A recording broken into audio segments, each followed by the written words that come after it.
বিয়ের দাবিতে ছেলের বাড়িতে ধর্ণা, ৩ লক্ষ টাকার তোলা চাওয়ার অভিযোগ ও তালামারাকে কেন্দ্র করে উত্তপ্ত বারুইপুর সীতাকুণ্ড।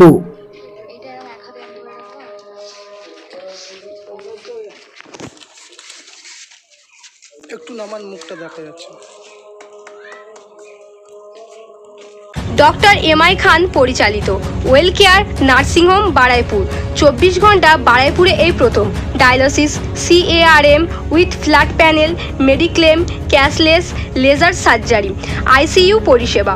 আমাদের নার্সিংহোমে মাত্র 50 টাকায় অভিজ্ঞ ডাক্তার বাবুদের দ্বারা প্রতিদিন বিকাল 4টে থেকে সন্ধ্যা 7টা পর্যন্ত রোগী যত্ন সহকারে দেখা হয়। ঠিকানা বারুইপুর যোগীবরতলা, নিয়ার PC সরকার হাউস।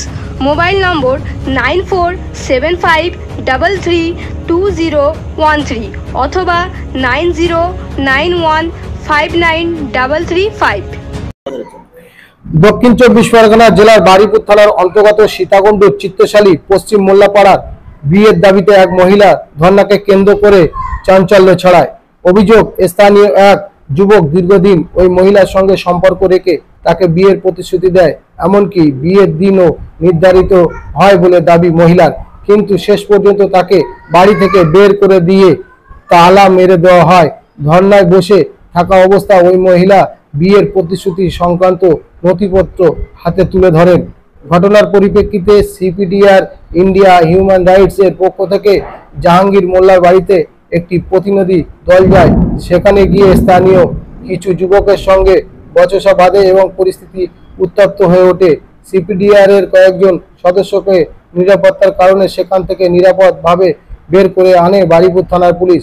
পরে CPDR এর অল ইন্ডিয়া সাধারণ সম্পাদক অতীন্দ্রনাথ ঘোষ বারুইপুর থানার পুলিশ প্রশাসনকে সঙ্গে নিয়ে আবার ঘটনাস্থলে যান এবং ধর্নায় বসা মহিলা ও তার মায়ের সঙ্গে কথা বলেন। অতীন্দ্রবাবু জানান, ঘর বাড়ি তালা মেরে কাউকে বার করে দেওয়া আইনসম্মত নয়। এইভাবে দাদাগিরি চলে না। প্রয়োজনে প্রশাসনের মাধ্যমে যা কিছু হোক সমাধান করা উচিত। ঘটনার নামজাড়া স্থানীয় তৃণমূল নেতা শিক্ষা কর্মাধ্যক্ষ রফিক সাপুয়ের অভিযোগ, তিনি 3 লক্ষ টাকা তোলা চেয়ে মহিলার পরিবারকে হুমকি দেন এবং তালা মারার নির্দেশ দেন। যদিও রফিক সাপুই সমস্ত অভিযোগ অস্বীকার করে বলেন, আমি দীর্ঘদিন ধরে শিক্ষা কর্মদক্ষ এবং সক্রিয় রাজনীতির সঙ্গে যুক্ত। যদি কারোর কাছ থেকে 1 টাকা নিয়ে থাকি, প্রমাণ দিতে পারলে সীতাকুণ্ডে ফাঁসির মঞ্চে ঝুলে পড়ব। এই অভিযোগ সম্পূর্ণ মিথ্যা। ঘটনার পরে কিছুক্ষণ সময়ের জন্য এলাকায় অগ্নিগর্ভ হয়ে ওঠে, তবে বারুইপুর থানার পুলিশ দ্রুত পরিস্থিতি নিয়ন্ত্রণে আনে। ইতিমধ্যে দুই পক্ষ থানায় অভিযোগ দায়ের করেছে। অন্যদিকে মহিলার চরিত্র নিয়ে প্রশ্ন তোলেন মহিলা সমিতির সম্পাদক বিলকিস বিবি। এছাড়াও অতীন্দ্র ঘোষ, দেশ বাঁচাও সামাজিক কমিটির রাজ্য সম্পাদক হোসেন গাজী, বন্দি মুক্তি কমিটির সম্পাদক বিশ্বনাথ মণ্ডল সহ অন্যান্য নেতৃবৃন্দ ঘটনাস্থলে উপস্থিত হয়ে বিষয়টি নিয়ে মত প্রকাশ করেন। এই ঘটনা ঘিরে এলাকায় চাঞ্চল্য ছড়িয়েছে এবং প্রশাসন জানিয়েছে সমস্ত দিক খতিয়ে দেখে প্রয়োজনীয় আইনি পদক্ষেপ গ্রহণ করা হবে। বারুইপুর থেকে জামালউদ্দিন সর্দার। আলোচনা করব। বাড়ি এসছি, দেখি কেউ নেই। ওদের বাড়ির লোককে বললাম, নিজের জ্যাঠার ছেলে, ভাই ফাঁকা বাড়ি রেখো না, বাজে জিনিস, অন্তত বাড়িটা তোমরা তালা দিয়ে রাখো। জ্যাঠার ছেলে তালা দিয়ে মনে রেখেছে, তারা বাড়ি নেই। তারপরের দিন শুনছি শাসন শিকরবালির একটা মেয়েকে গিয়ে বিয়ে করেছে। এই মেয়েটার ডেট, এই দেখি কাগজটা, এই মেয়েটার ডেট 21 তারিখ। 21 তারিখে বিয়ের ডেট, তার ভিতরে আরেকটা মেয়ের বিয়ে করে নিয়েছে। তারা জানতে পেরে শিকরবালি পঞ্চায়েতে তুলে নিয়ে গেছে। নিয়ে গিয়ে গত পরশুদিন শিকরবালির পঞ্চায়েত থেকে তাকে আবার 5:30টার সময় 2 লক্ষ টাকা সামথিং ফাইনে, আমি যেটা শুনেছি এটা শোনা কথা, মেবি যা হতে পারে, সেই ফাইন করে তাকে ডিভোর্স দিয়ে আবার তাকে ছেড়ে দিয়েছে। সে বাড়ি কোনো আইনি পদক্ষেপ অবলম্বন করেছে? একদম। আমরা রিকোয়েস্ট করেছিলাম আজকে বারুইপুর থানার আইসিকে, ওদের বলেছিলাম। দুর্ভাগ্য আমাদের, বারুইপুর থানার আইসি ছুটিতে গিয়েছেন, বলেছেন 3 দিন পরে এসে আমি এই নিয়ে অবশ্যই আলোচনা বসবো। আমি শান্তভাবে, এলাকা শান্ত রেখে আমি চেষ্টা করছি। প্রথমে চেষ্টা করেছি বসিয়ে মিটিয়ে নেওয়ার, প্রতিনিয়ত তাদের বলছি বসো বসো মেটাও। এর মধ্যে আবার বাজে কথা কিছু ছড়ানো হচ্ছে আমাদের সম্বন্ধে। ঠিক আছে, এবারে আমি একটা, আপনার নাম কি? আমার নাম রফিক সাপুই। আমি বারুইপুর ব্লকের শিক্ষা, সংস্কৃতি, তথ্য, ক্রীড়ার কর্মাধ্যক্ষ। রফিক সাপুই, শিক্ষা সংস্কৃতি তথ্য ক্রীড়ার কর্মদক্ষ বারুইপুর ব্লক। রফিক দা, আপনার নামে একটা অভিযোগ আছে যে হ্যাঁ। 3 লাখ টাকা দাবি করেছে করে আপনি এর তালা বিবৃতি আমি মেরেছেন। দেখাবো। যারা আমি তাদের বিরুদ্ধে আজকে থানায় করেছি, আমাকে যারা করেছে তাদের এগেনস্টে আমাকে বলেছে আমি এদের কাছে টাকা চেয়েছিলাম, টাকা দেয়নি বলে চাবি মেরেছি। প্রথম কথা, আজকে আমি চ্যালেঞ্জ রফিক সাবুই আমি বলছি, 1998 সাল থেকে জনপ্রতিনিধি, কেউ যদি বলে 3 টাকা কারুর কাছে আমি চেয়েছি সেটাও একটা কথা, আর যদি বলে এই চাবি আমি মেরেছি, আজকে আমি এখানে বলছি কারুর কিছু করতে হবে না, আমি নিজে দাঁড়িয়ে থেকে সীতাকুণ্ড মোড়ে গলায় দড়ি দিয়ে ঝুলে থাকবো, এত বড় কথা বলছি। আর যদি না এই প্রমাণ করতে পারে, আমি তাহলে সেই চ্যানেল যাদের থেকে আমি জানি না কার আমার কাছে কার্ড আছে, আমি তার এগেনস্টে শেষ থেকে ছেড়বো বারুইপুর থানার আইসি ফিল্ডে। আমি এতগুলো কথা বলছি।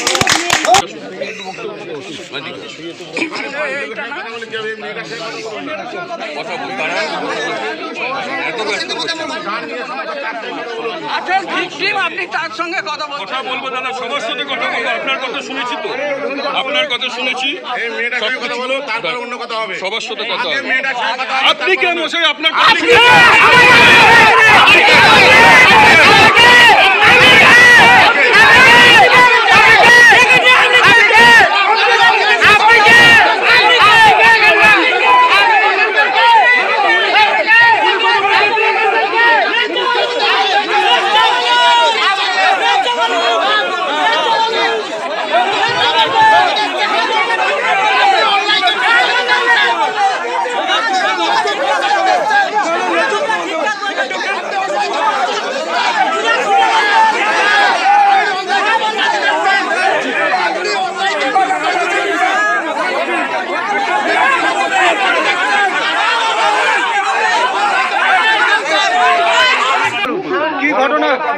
দেখাশোনা হয়েছিল 10 মাস ধরে। ওর জাহিদার নাম বাবা জাহাঙ্গীর মোল্লা আমার বাড়িতে 5 বার দেখতে এসেছিলো, বন্ধু বান্ধবদেরকে নিয়ে 5 বার দেখতে এসেছিলো।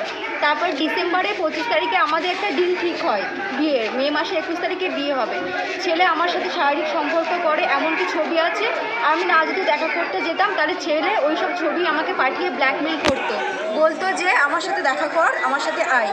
তারপরে ওরা বিয়ে ভেঙে দিয়েছে। তারপরে আমরা এসে এখানে প্রধান যারা আছে তাদেরকে বলেছি, তাদেরকে বলেছি, তাদেরকে উল্টে এরা দোষ দিচ্ছে। এর বিচার চাই আমি, এর বিচার চাই, এর ন্যায্য বিচার চাই আমি।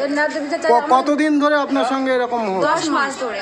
10 মাস হ্যাঁ, ধরে? তারপরে শুনছি অন্য জায়গায় একটা মেয়েকে লুকিয়ে বিয়ে করে নিয়েছে। এমনকি ছেলে আমাকে মারধর করতো, এই দেখো গাজার ছাড়া দিত, সিগারেট। আপনাদের কি দেখাশোনা করে বিয়ের এটা ঠিক হয়েছিল? কতদিন আগে আপনাদের বিয়ের ডেটটা ঠিক হয়? ডিসেম্বরের 25 তারিখ। ডিসেম্বরে। বিয়ের কথাটা হওয়ার কথা কবে ছিল? এই মাসে 21 তারিখে। 21 তারিখে। তার আগে এই ধরনের ঘটনা চাইছে। আপনি কি চাইছেন? আমি এর বিচার চাইছি, আমি এর সবিচার চাইছি। কি বিচারটা কি সেটা একটু? হয় ওকে বিয়ে করতে হবে, আর নয় আমার আগের জীবনটা ফিরিয়ে দিতে হবে। হয় ওকে বিয়ে করতে হবে, নয় আমার আগের জীবন ফিরিয়ে দিতে হবে। এবার আপনারা বলুন। আচ্ছা, আপনার মা একটু আপনি আপনি তো মা, কি চাইছেন, কি শাস্তি চাইছেন? শাস্তি ওই তো মেয়ে যা বললো তাই, এখানে কর্মদক্ষরা সমস্ত সব কিছু নিয়েছে। এমনকি এর আগে আমি এসেছিলাম এখানটায়। বাবু দাঁড়াও এক মিনিট, মায়ের মুখ থেকে শুনি। এ কি আপনাদের বাড়ি যাতায়াত করতো? যাতায়াত করতে মানে আমি একটা দর্জির কাজ করি, সেই সূত্রে আমি কাজ আনতে চলে যাই। ও সেই সুযোগটা নেয়, নিয়ে এবার মেয়েকে ফোন করে। মেয়ে এবার রাস্তার সামনে যায়, আমার ছোটো একটা বাচ্চার ওর কাছে রেখে দিয়ে যায়। এবারে রেখে দিয়ে যাওয়ার পরে তাকে কিছু লজেন্স ক্যাডবেরি কিনে কিনে দেয়, দিয়ে বলে বাবু তুমি ঘরে চলে যাও। আর আমার স্বামী এতে চলে যায়, উনি কর্মসূত্রে চলে যায় ছত্তিশগড়ে, উনি কাজ করে, রঙের কাজ করে খায়। এবার সেই সূত্রে পেয়েছে, ঘরেতে একা থাকে, ও ডাকে ফোন করে, বারবার ডাকে, তখন চলে যায়। আর কিছু ছবিও রেখে দিয়েছিল, সেই ছবিটা নিয়ে ব্ল্যাকমেল করে, তুই না যদি আসিস এই ছবিগুলো হোয়াটসঅ্যাপে সব পোস্ট করে দেবো, হ্যাঁ ফেসবুকে ছড়িয়ে দেবো। মানে হোটেলে গিয়ে এইসব ছবিগুলো তোলে, সেই ছবিগুলো না যদি আসিস এর ছবিগুলো ছড়িয়ে দেবো, তোর লাস্টে যেতে বাধ্য। এবার এর সুবিচার আমরা চাই। আমার মেয়ের হয় বিয়ে করতে হবে, না তো আমার মেয়েকে আমি কোথায় বিয়ে দেবো? হয় আমার মেয়েকে বিয়ে করতে হবে, না তো আমার মেয়ের জীবনটা ফিরিয়ে দিই। আপনার নাম? আমার নাম সুফিয়া আলী। আপনি কোথাকার? আমি কেন আর ছেলেটা কি কাজ করতো? ছেলেটা ব্যাংকের একটা কি সরকারি চাকরি করতো। কোন ব্যাংকে? তা বলতে সেটা পারবো আমরা না। জানতাম না, ও বলেছিল। আপনি তো 10 মাস থাকলে আপনি জানতেন না?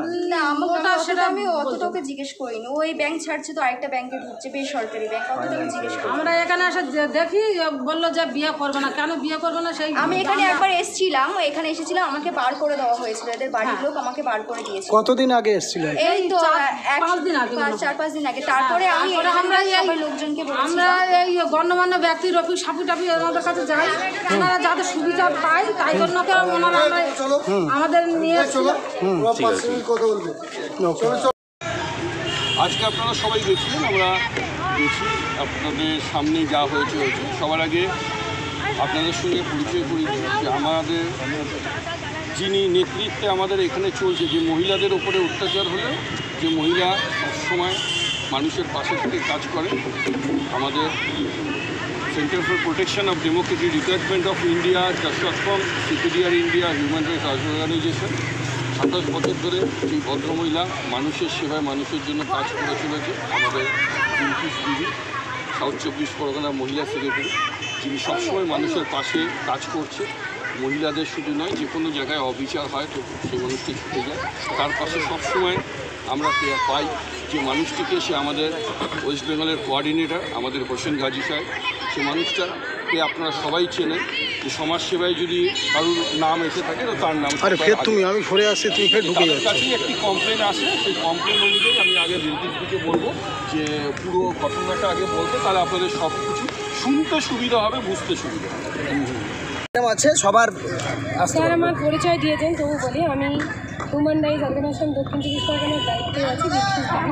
আমার কাছে একটা কমপ্লেন আসে, আকাশ বলে নামক এক ব্যক্তি, তার পিতা জাহাঙ্গীর লস্কর, একটা কমপ্লেন নিয়ে আসে যে তার ছেলের এর আগে একবার বিয়ে হয়েছিল, হওয়াতে সেটা একটা কোনো কিছুর পরিপ্রেক্ষিতে সেই বিয়েটা ঠিকই নিয়ে চলে গেছে। মেয়েটা বারবার ফিরে আসতে চেয়েছে, এরা একবার যেহেতু ছেড়ে চলে গেছে আর ফিরিয়ে নেয়নি। ছেলেটা বলেছিল আমি আর বিয়ে করবো না। দ্বিতীয়বার অনেক দিন বাদে একটা বিয়ে ঠিক হয়, সেটা হলো ক্যানিং। দেখাশুনো করে বিয়ে ঠিক হয়, দেখাশুনো করে বিয়ে ঠিক হলে দিনদানও হয়। দিনদান হওয়ার পরে মেয়েটার সঙ্গে অন্য ছেলের কিছু ছবি ছেলেটা দেখতে পায়। তখন মেয়েটার আর এই যে ছেলেটার দেখাশোনা আকাশ বলে, এর সঙ্গে ছেলেটা অনেক দূর এগিয়ে গেছে। সেটা ইনস্টাগ্রামে ছবিগুলো পায়, দিয়ে ছেলেটা বলে এগুলো কি, আমি একলাপের একটা ছেলে, আমাদের বাড়ির বউ হবে তুমি আমার, আর আমি এইসব কী দেখছি তোমার গেছে। তখন মেয়ের বাড়ির লোক কান্নাকাটি করে। তার আমি যে কথাগুলো বলছি প্রত্যেকটা এভিডেন্স আমার কাছে আছে। এবারে সেই মতো বলাতে ছেলেটা বলাতে ওরা রিকোয়েস্ট করে যে এটা একটা ছেলে আমাদের ফাঁসিয়েছে, এটার থেকে আমাদের আকাশ একটু উদ্ধার করো, তার ভিডিও আমি আপনাদের দেখাবো। তো সেই মতো ছেলেটা ইনস্টাগ্রামে দরখাস্ত করে, ইনস্টাগ্রামে যা যা করার সেখানে কিছু টাকা দিয়ে ওর যে ছবিগুলো, কিছু ছবি ডিলিট করে, কিছু ছবি রয়ে যায়। এটা চলতে থাকে। তারপরে এটা হওয়ার পরে এর কন্টিনিউ চলে, দিনদান হয়ে আছে, বিয়ে হবে 6 মাস বাদে কিন্তু বিয়েটা, তার ভিতরে এই ঘটনাগুলো ঘটছে। এখন দাঁড়ান, আমি প্রত্যেকটা আপনাকে বলবো। তার আগে বলেছি আমি আপনাকে, দিনদান হওয়ার পরে মেয়েটা ছেলেটাকে ডেকে বারবার নিয়ে যেত, তার প্রত্যেকটা প্রমাণ আছে। ছেলেটা মেয়েটাকে কীভাবে ব্ল্যাকমেল করতো তার প্রমাণও আমি দেবো। তো সে ডেকে নিয়ে গেছে। ভাই তুমি যে প্রশ্নটা করলে যে বিয়ের দিনদান হওয়ার পরে ছেলেটা মেয়েটাকে নিয়ে হোটেলে গেছে, আপনি বলেন তো দেখাশোনা করে বিয়ে হয়েছে, কোনো লাভ ম্যানেজ নয়। তাহলে একটা বাড়িতে একটা মেয়ে বিয়ের পরে, তার আগে বিয়ের পরে তার স্বামীর সঙ্গে চলে যায়, বিয়ের আগে একটা দিনদান হওয়া ছেলের সঙ্গে কী করে চলে যায়? নিশ্চয়ই তার ফ্যামিলি ব্যাকগ্রাউন্ড ভালো নয়। যে বা যারা ওখানে প্রশ্ন করছিল যে আপনার মেয়ে হলে কী করতে, আমি তাদের সেই রফিক সাপুই, নসিম, মোস্ত আর বাকি নামগুলো আমি জানি না, তাদেরকে আপনাদের ক্যামেরার সামনে অন ক্যামেরায় বলছি, ক্ষমতা থাকলে আপনি আমার বিরুদ্ধে একটা স্টেপ নিয়ে দেখান যে আমার মেয়েরা, আমি বাড়ি না থাকলে তা আবার গেটে পালানোর সাহস পায় না, বাইরে যাওয়া তো দূরের কথা। একটা ছেলের দোষ দেওয়ার আগে একটা মেয়েকে দোষ দিন। কে ছেলে কে মেয়ে সেটা নয়, মেয়েটা অপরাধ করলে অপরাধ নয়, একটা ছেলে অপরাধ করলে অপরাধ। আমি বলছি গিয়েছি, আমি অস্বীকার করছি না, আমি সেটা এসপিকে জানিয়েছি, সাইবার ক্রাইম ব্রাঞ্চেও জানিয়েছি, আমরা বিষয়টা তদন্ত করতে বলেছি। আমি ছেলেটার দোষটাকে ঢাকা দিচ্ছি না।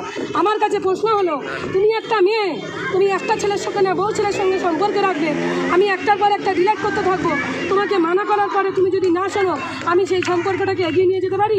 তারপরে তুমি যেখানে বলতে পারো যে তুমি আমার বিয়ে করে ছেড়ে দাও, একটা মেয়ে কখন এটা বলতে পারে বিয়ে করে ছেড়ে দাও, তোমার আমার সঙ্গে সংসার করতে হবে না, বিয়ে করো। আমি যা যা কথা বলছি প্রত্যেকটা এভিডেন্স আমি আপনাদের দেবো, কল রেকর্ডিং থেকে শুরু করে, ছবি থেকে শুরু করে, ছেলেটা মেয়েটাকে যেভাবে ব্ল্যাকমেল করেছে প্রত্যেকটা ছবি দেবো।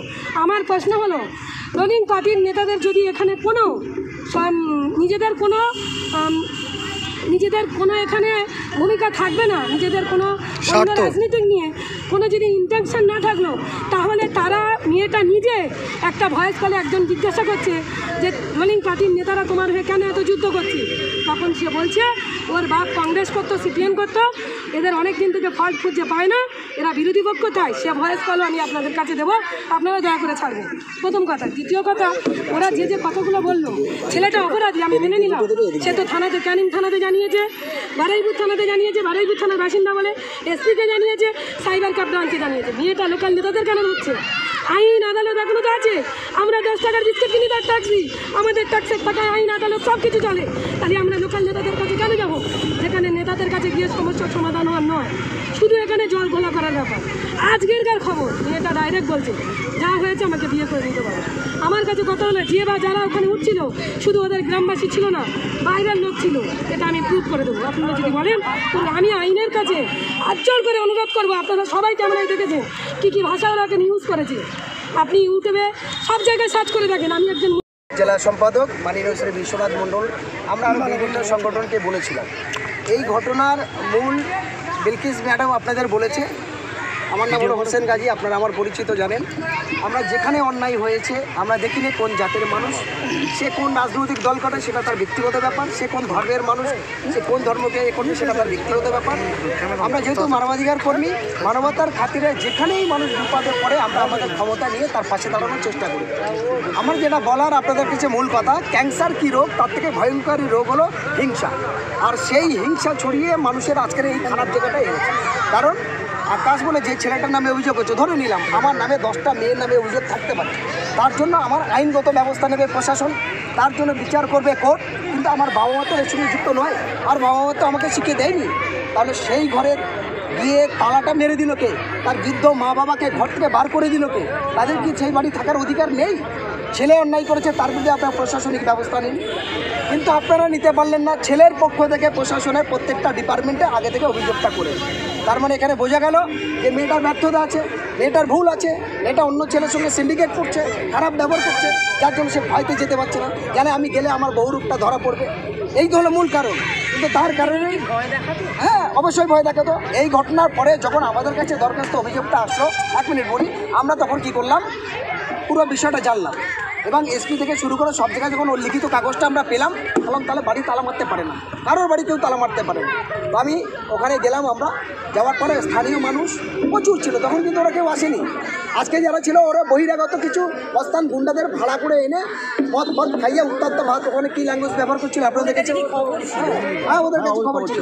ওরা যে সমস্ত ল্যাঙ্গুয়েজ ব্যবহার করে, যে সমস্ত বাজে ভাষা গালাগালি করেছে, আমরা কারোর কিন্তু কথা বলিনি, গালাগালি করিনি। এর আগেও গেছি, ভিডিও ফুটেজ আপনাদের কাছে নিশ্চয় থাকবে, আমার কাছে আছে।